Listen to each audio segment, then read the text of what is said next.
It's Lena J from 88.9 FM, the voice of the community, and I'm honored to be sitting down here with an R&B legend. I mean, you're familiar with the work from his 1985 hit "You Are My Lady" to "Rock Me Tonight" to "Love Is Just a Touch Away." His music will live for a lifetime. And so allow me to welcome into the show Mr. Freddie Jackson. First off, thank you so much for taking a moment to chat with me this evening. How are you? I'm wonderful, and I'm glad to spend this moment with you. I'm I'm more thankful. I mean, so looking over your career, let's really just start from the top. I know that you come from generations of singers in your family. I know that you grew up singing in the White Rock Baptist Church. I mean, talk to me a little bit about that moment that sparked within you that you knew that music was something that you absolutely loved and you wanted to do for a lifetime. Boy, I came out of the womb singing. My mother was a gospel singer in the church when she was carrying me, and she went into labor while she was doing a concert at church. And so I guess I was born and destined to sing. I heard that melody from the womb, and I said, I want to join in, Mom. Yeah. And I joined in for life. And but when I knew that I wanted to record music was when I started hanging out at the Apollo Theater. I grew up 5 blocks from the Apollo Theater, and I grew up on 121st Street, and the Apollo Theater was on 125th Street. So I used to walk to the Apollo almost every single Saturday and sit there all day long, watching show after show. James Brown, Wisdom Pickett, Otis Redding, my God, Sam Cooke. I've seen the best, the best in at the Apollo Theater. So it kind of got in my bloodstream that that's what I wanted to do. Now, either gospel, because when I was a kid, I sang a lot of gospel. I was a church soloist. And so I started hearing the Edwin Hawkins singers, the James Cleveland singers, James of Cleveland. So I was going back and forth to the Apollo. So I was wrestling which way I was going to go. But as it turned out, God is in what I'm doing right now because God is in everything. And Mhm. so I knew as a kid that I would want to be a singer. What kind of singer? I wasn't sure. But as it turned out, I started singing love songs, romance songs. And actually, most of the songs I sung as a child in church were the slower songs, which I think are love songs to God and because of God. And so I continue that path still. Mhm. You talk about the ballads, you talk about your career. Talk to me about how your faith has been with you throughout your entire career. I mean, I can relate to you in that sense of growing up in church and God leading your footsteps in that way. Talk to me about your faith and how that has helped you throughout all these years being in this industry. Without faith, I know that I would not have had the longevity that I have so far. And I've been doing this now 41, almost 42 years.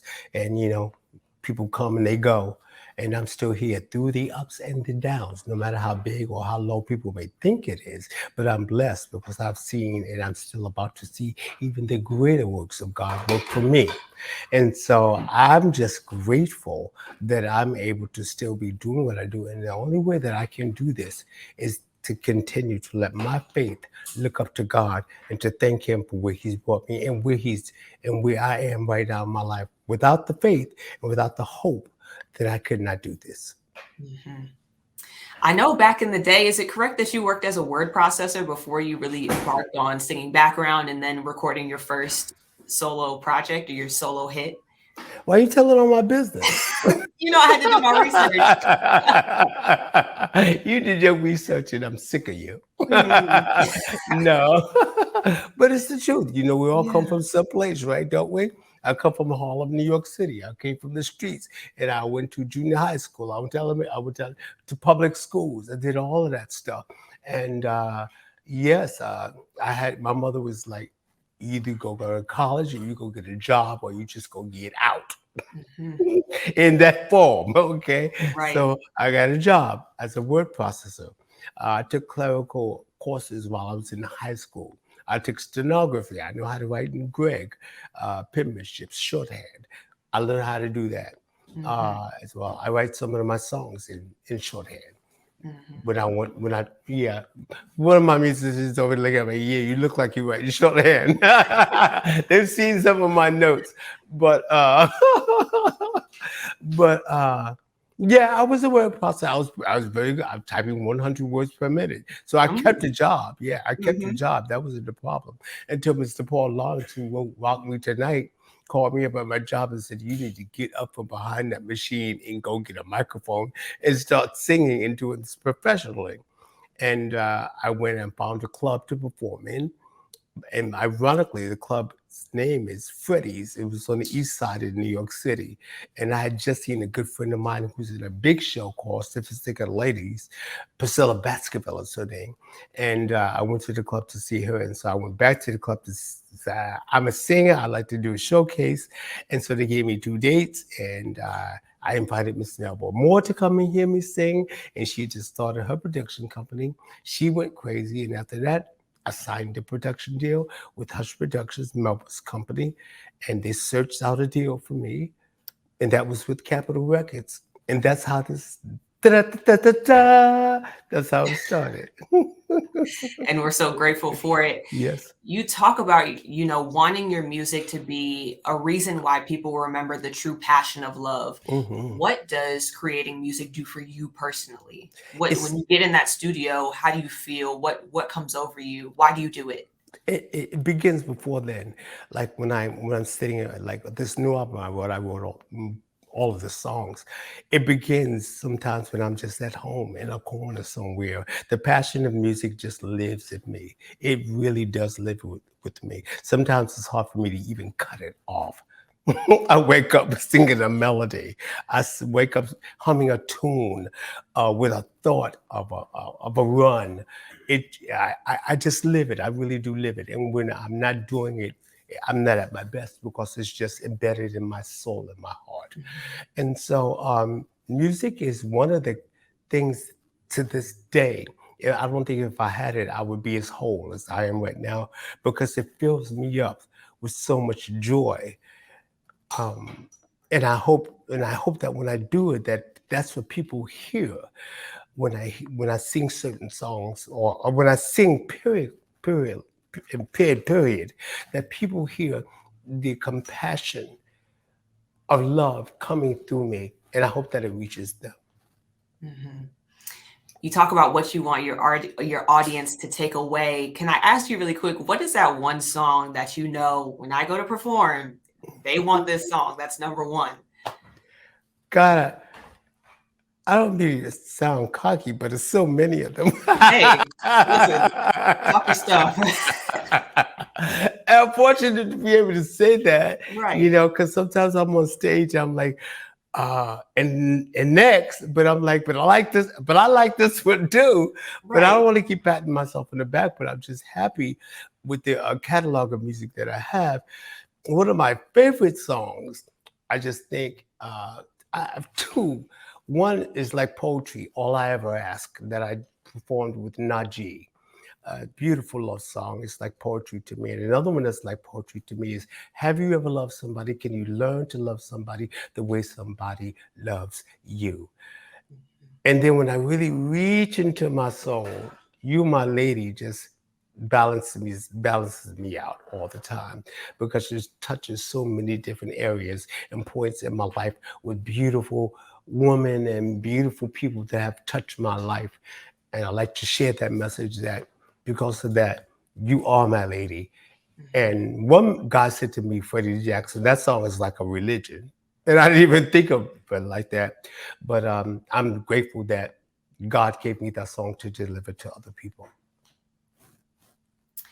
You talk about the people that have touched your life, and you've touched so many people's lives. Can you pinpoint one particular moment in your career that's just memorable? It kind of just defines your artistry. What is that one memorable point in your career that you're just so, so grateful for? I'm just grateful that when my mom was alive, that she had the opportunity uh, to see my dream come true. I have to let you know, we grew up 6 children in a house. We had everything, but everybody had their hopes and their dreams. And she and my grandmother always pushed me to pursue my dreams and to wish upon a star. And I wished upon those stars every single night, and my dreams came true. And I urge other people to wish upon, never stop wishing on a star, because dreams do come true. Mhm. I know for me personally, music has gotten me through so many different types of feelings, emotions, situations in life. Do you find, through making music that it's a form of therapy for you? Hmm. It most certainly is. I mean, there are moments when I'm at my lowest where I can find a song that will bring me up. Or when I'm at my happiest, I can turn on a song and I can get jiggy with it. Music is therapeutic for the soul if you use it in the right manner. So without it, I think the world would not have a rhythm. And Mhm. I'll walk in rhythm, and I need music in it. Yes. And talk to me a little bit about, as we live in this sample culture, I mean, your music is still prevailing, whether new rap artists are sampling your Oh, music they are sampling that thing all the time. My God. everywhere. Have you ever loved somebody? Love is just a touch away. They're sampling Freddie Jackson for days. Uh-huh. That means I must have done something good, because Check. it's still working today. Uh-huh. What's old is new, like me in a way. I have to laugh this thing off, Yeah. but it just shows me that um, I'm still in this game, even Mhm. if I'm not singing it. They're grabbing pieces of me. As a matter of fact, Snoop Dogg just sampled his first single, a song that I wrote, "Love Is Just a Touch Away," and he put me in the video. And Snoop Dogg put me in his life in this video, which means that Freddie Jackson is still doing what he got to do. I'm being heard one way or the other. Right. Absolutely. I love that you're so open to that because a lot of artists sometimes are like, I don't know if I want my music to be used in this way, but it keeps it relevant and it reminds people where the sound really originated from, and that's people like you who have been pillars in this industry and in this game for so long. And so just to wrap up, I know you And see, mentioned that is, artists. I'm sorry, but that's one of the problems. People need to always know where music came from. Don't be afraid if you have to reach into something old to make it new again, because like I said, what's old is new. It's all right to know history, because music is history. And so for you to just think that you're going to come along and you're going to create this brand new thing as if music never came from anywhere else. Let's all be real. We all have learned from someone or something. I learned from Luther Vandross. I learned from the Sam Cooke, Otis Shredding. People like People Bryson. These guys came before me. I listened to them. I studied their tone in them, but also I had my own character to add to it. So if you think that you're coming in and you're just being so brand new, music is not brand new. What you're adding is just something to make it special. Mhm. Absolutely. And wrapping up, I know you mentioned all of those wonderful artists that have poured into you. What is one thing you would pour into up and coming artists? I know we talk about that want to just love music and love what Mhm. you do and be motivated and go after, reach for the stars, as you said. What's one kind of message or tip that you would pour into up and coming artists or people following their dreams? I would say follow your dreams and reach for it. Go ahead and reach for it. You're supposed to reach for the highest heights in your life. But while you're reaching for it, don't reach for the wrong thing, because the wrong thing could lead you down the wrong path. Know what it is that you want, and know how and know where and how to get it, but first within yourself before you allow anyone else to put it inside of you. It comes from your heart and it comes from your soul. As long as you give it your heart and your soul, it will always remain there. And remember, what comes from the heart will always reach the heart, and mine is still reaching hearts. Absolutely, it is. I thank you so much for your time this evening. I mean, just incredible. I thank you so much for all the work that you've done in this industry and for all the music. Best wishes to you, all the love to you. Thank you so much for taking the time out to speak this Thank evening. you. And also, I have a brand new album coming out, and it's dedicated to my mom, and it's on Mother's Okay. Day. I wrote the album, and the first single is called "My First Love." I'm dedicating it. This is my Mother's Day gift from to heaven to Lena Jackson. It's called "My First Love," and I'm sure some other people will be able to relate to it as well because love came from her first. Absolutely. Everybody go out and purchase that. Can we get a snippet of that song? Call me later. Okay. I'll do that. Say less.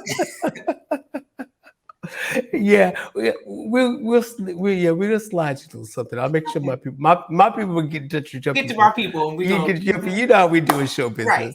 Exactly.